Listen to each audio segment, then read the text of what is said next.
Saya mau membahas laporan HAM Amerika Serikat yang menyoroti soal buzzer ya. Ini adalah khas dalam pemerintahan Presiden Jokowi, di mana Presiden Jokowi dipilih kemudian dibela oleh para buzzer instead of partai politik.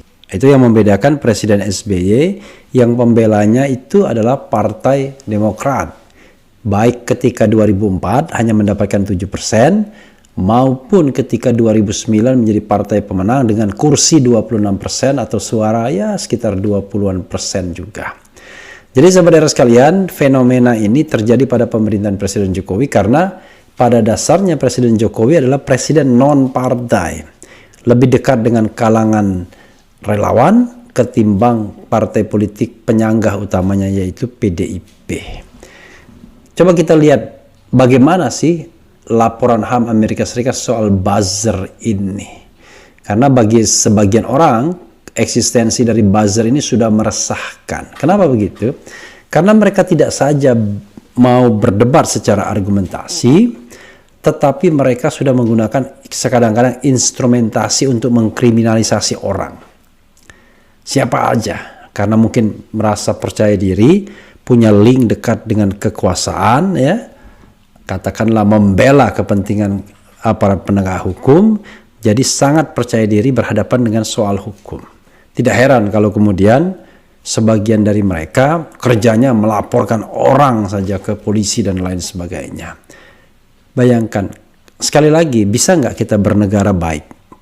Kata-kata itu tidak usah kemudian dilaporkan atau dipidanakan. Pendapat, kata-kata. Yang harus dilaporkan perbuatan atau tindakan, ya kan? Nah, tetapi kalau itu menyangkut wilayah agama, wilayah keyakinan, nah itulah beda lagi treatmentnya. Nanti kita bicara panjang lebar soal itu ya, kalau ada narasumber yang tepat. Coba kita bacakan laporan HAM Amerika Serikat ini tentang eksistensi atau keberadaan buzzer. Sebagaimana dilaporkan atau dilansir radarcirebon.com, ya, tentu mengambil dari laporan ini ya, karena ini sudah tersebar di mana-mana dan mereka ngambil secara sekuensial ya. Laporan praktik HAM negara-negara di dunia termasuk Indonesia disampaikan Kementerian Luar Negeri Amerika Serikat. Terkait laporan praktik HAM di Indonesia, Amerika Serikat diantaranya menyoroti mengenai buzzer, baik yang digunakan pemerintah maupun non-pemerintah.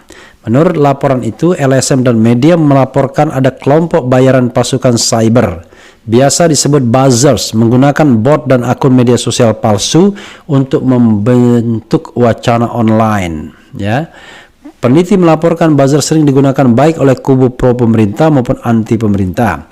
Media melaporkan pemerintah secara langsung mendanai sejumlah operasi buzzer. Departemen Luar Negeri Deplo Amerika Serikat menjelaskan, laporan tahunan praktik HAM di negara-negara atau laporan HAM mencakup hak individu, sipil, politik, dan pekerja yang diakui secara internasional. Seperti yang tertuang dalam Deklarasi Unitas HAM dan kesepakatan internasional lainnya, Departemen Luar Negeri AS menyerahkan laporan terkait negara yang mendapatkan bantuan dan semua negara anggota PBB kepada Kongres AS sesuai mandat Undang-Undang Bantuan Luar Negeri 1961 dan Undang-Undang Perdagangan 1974. Jadi kewajiban mereka ya. Ini kedua kalinya saya turut meluncurkan laporan ini saat menjabat sebagai menteri, karena laporan ini penting bagi kebijakan luar negeri Amerika Serikat, penting bagi departemen, penting bagi saya secara pribadi, kata Secretary of State Anthony J. Blinken yang dikutip dari Cirebon.com dari resmi Kedubes AS. Selama bertahun-tahun kita melihat resesi yang mengkhawatirkan dan demokrasi, supremasi hukum dan penghormatan terhadap HAM di banyak negara di dunia. Sejak laporan ini terakhir diluncurkan, sayangnya kemunduran terus berlanjut imbuh keterangan tersebut. Ya, sahabat era sekalian, memang kalau kita bicara tentang buzzer ini, kita akan berdebat siapa yang dimaksud dengan buzzer ya. Jadi buzzer itu kalau menurut laporan ini adalah unidentified, ya kan, akun atau person ya, yang kemudian bisa dipakai pemerintah atau non pemerintah. Nah, kalau dia identified ya, seperti ya katakanlah kelompok-kelompok yang sekarang ini sering diserang atau dikritik ya, itu bisa dianggap bukan buzzer tetapi influencer, yaitu orang yang berusaha mempengaruhi pandangan publik, misalnya untuk kepentingan siapa? Kepentingan Presiden Jokowi. Sementara buzzer bekerja secara anonim unidentified. Ya, kalau dia misalnya pro pemerintah, dia menyerang oposisi.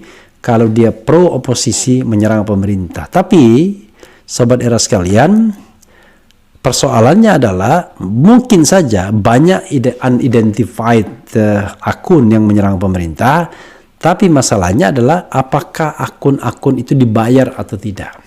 Nah, disinilah isu buzzer RP. Nah, kalau sudah isu buzzer RP, orang mengatakan siapa yang paling kuat atau bisa membayar. Kecuali tadi ada kelompok di Indonesia yang butuh untuk mendelegitimasi pemerintah dengan cara membayar para buzzer itu. Jadi buzzer itu sendiri sering dilekatkan kepada pihak yang pro pemerintah. Karena kita sudah tidak bisa lagi atau tidak mau memisahkan lagi antara buzzer dan influencer. Makanya orang seperti Ade Armando, Denny Siregar, dan teman-temannya tidak dibilang influencer tapi buzzer juga. Bahkan buzzer RP, yaitu buzzer yang dibayar dengan uang pemerintah. Tapi ya sekali lagi itu adalah perspektif ya. Yang paling penting, yang substantif adalah menurut saya sobat era sekalian adalah sejauh mana civil society ini committed terhadap kepentingan masyarakat dan kepentingan rakyat. Nah, ini yang paling penting, karena menurut saya justru kita harus mengawasi pemerintah agar pemerintah bekerja baik untuk rakyat. Bukan kita mengawasi civil society agar tidak kebangetan atau kelewatan mengkritik pemerintah. Lalu kita kemudian berada di garda terdepan untuk membela pemerintah dan mengekik atau membalas serangan civil society.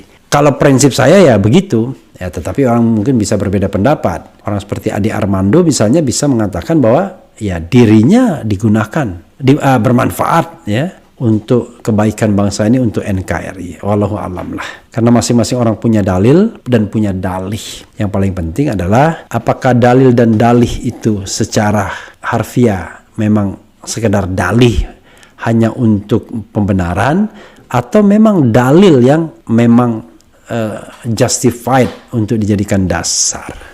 Ya, coba lihat Del Vedro ya, membedakan antara namanya korban, kekerasan, dan ekspresi publik.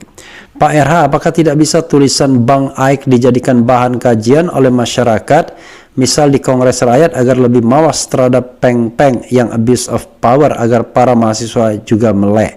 Ya bisa saja, tetapi persoalannya sobat era sekalian, kadang-kadang tulisan ilmiah yang panjang itu tidak disukai oleh mereka yang pengennya instan, ya, pengennya hanya mendengar 4-5 kata saja. Misalnya kata-kata yang berisi semangat, ya, misalnya tolak tunda pemilu, tolak perpanjangan jabatan, tolak 3 periode, ya. Karena itu kita butuh kesabaran, karena tidak semua orang di pergerakan itu, orang yang ingin memperjuangkan kebenaran dan keadilan itu mau berpanjang-panjang dengan artikel panjang, atau lagi apatah lagi dengan data-data yang ada seperti yang dibuat oleh Agustinus Edi Kristianto, ya. Oke. Saya meyakini bahwa kita punya cita-cita yang sama, yaitu untuk menjadikan bangsa ini adalah bangsa yang terlindungi. Makanya kewajiban negara atau pemerintah adalah melindungi segenap bangsa dan seluruh tumpah darah Indonesia, dan juga untuk memajukan kesejahteraan umum. Nah, saya meyakini itu sebagai sebuah tugas negara. Karena itu negara tidak boleh meneror atau menteror rakyatnya, menakut-nakuti rakyatnya, sehingga rakyatnya bungkam, tidak lagi mau bersuara. Makanya saya katakan, jawab argumentasi dengan argumentasi, jawab opini dengan opini. Jangan argumentasi dengan kriminalisasi, ya kan? Opini dengan polisi. Itu persoalannya, ya. Jadi bukan soal takut tidak takut. Kita sedang bicara tentang nilai yang harusnya ada di Republik ini.